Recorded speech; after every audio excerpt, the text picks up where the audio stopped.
Friends, बहुत बहुत स्वागत है आपका अपने चैनल हिंदी जी के ट्रिक्स पर। आज के इस वीडियो में हम डिस्कस करने वाले हैं UK triple SC scalar exam की साइंस की जो हमारी सीरीज चल रही है, इसका वीडियो नंबर 25 यानी पहले के 24 वीडियो ऑलरेडी हम अपलोड कर चुके हैं।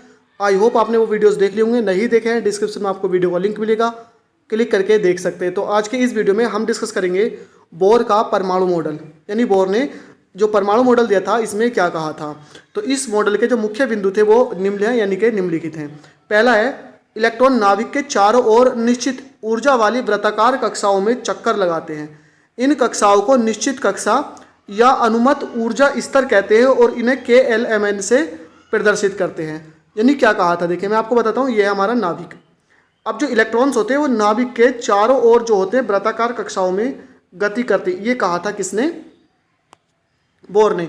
और इन कक्षाओं को, पहली कक्षा को हम K कहते हैं, दूसरी को L, तीसरी को M, चौथी को N, O, P और Q, ये इनके नाम हैं। क्योंकि मैक्सिमम कितनी कक्षाएं हो सकती हैं? 7 कक्षाएं हो सकती हैं। उसका रीज़न ये है कि अभी तक जितने भी तत्व खोजे गए हैं उनके पास मैक्सिमम 7 ही कक्षाएं अवेलेबल हैं। दूसरा पॉइंट ये कहा था कि एक ही कक्षा में घूमने वाले सभी इलेक्ट्रॉनों की ऊर्जाएं समान होती हैं। मान लीजिए पहली कक्षा में कोई गति कर रहा है, दूसरी में, तीसरी में, क्योंकि क्या होता है हर एक कक्षा में जो ऊर्जा लेवल होता है, जो ऊर्जा का स्तर होता है वो अलग अलग होता है। तो एक ही कक्षा में जितने भी इलेक्ट्रॉन्स होंगे उनकी जो ऊर्जाएं होंगी वो समान होंगी। पॉइंट नंबर 3 है, इलेक्ट्रॉन केवल उन कक्षाओं में घूम सकते हैं जिनमें उनका कोणीय संवेग h/2π का क्या हो? पूर्ण गुणज हो। अर्थात इलेक्ट्रॉन का कोणीय संवेग क्या होना चाहिए?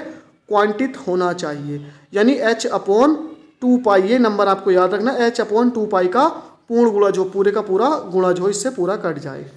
नेक्स्ट है, पॉइंट नंबर 4 कहा था, इलेक्ट्रॉन नाभिक के बीच लगने वाला आकर्षण बल अपकेंद्र बल द्वारा संतुलित होता है। यानी कि ये हमारा नाभिक है और ये कक्षाएं, इसके बीच इलेक्ट्रॉन है। अब इलेक्ट्रॉन पे जो नेगेटिव चार्ज होता है, नाभिक पे पॉजिटिव चार्ज होता है, दोनों एक दूसरे को आकर्षित करते हैं।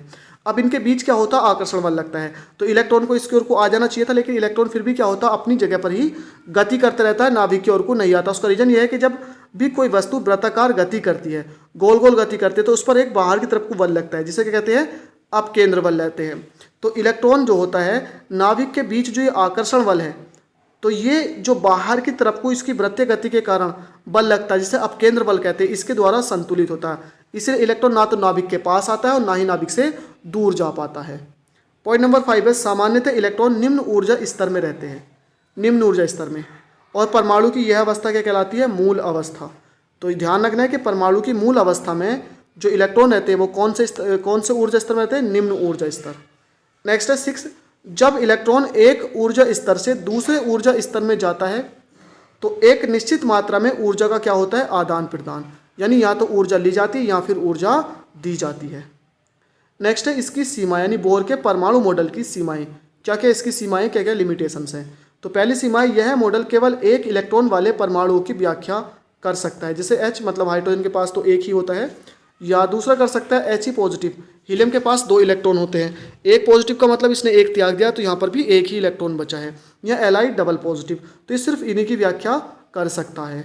नेक्स्ट है पॉइंट नंबर 2, यानी दूसरी सीमा, यह मॉडल हाइड्रोजन के सूक्ष्म स्पेक्ट्रम की व्याख्या नहीं करता है।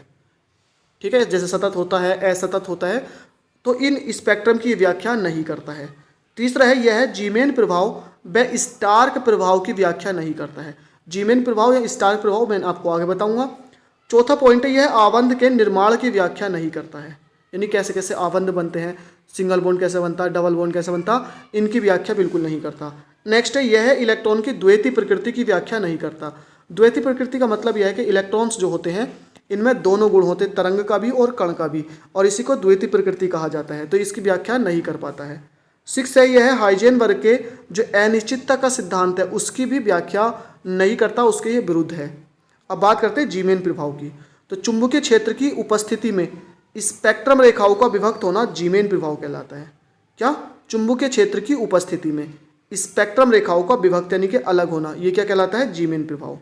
बात करते हैं स्टार्क प्रभाव की। तो वैद्युत क्षेत्र की उपस्थिति में स्पेक्ट्रम रेखाओं का विभक्त होना, ये कहलाता है स्टार्क प्रभाव। यानी वैद्युत क्षेत्र की उपस्थिति में स्पेक्ट्रम रेखाओं का विभक्त होना स्टार्क प्रभाव, और चुंबकीय क्षेत्र की उपस्थिति में विभक्त होना जीमेन प्रभाव। तो यही था बोर का परमाणु मॉडल। आई होप वीडियो आपको पसंद आई। इससे पहले के वीडियोस अगर आपने नहीं देखे हैं डिस्क्रिप्शन में लिंक मिलेगा, क्लिक करके देख सकते हैं। थैंक यू फॉर वॉचिंग, मिलते हैं नेक्स्ट वीडियो में।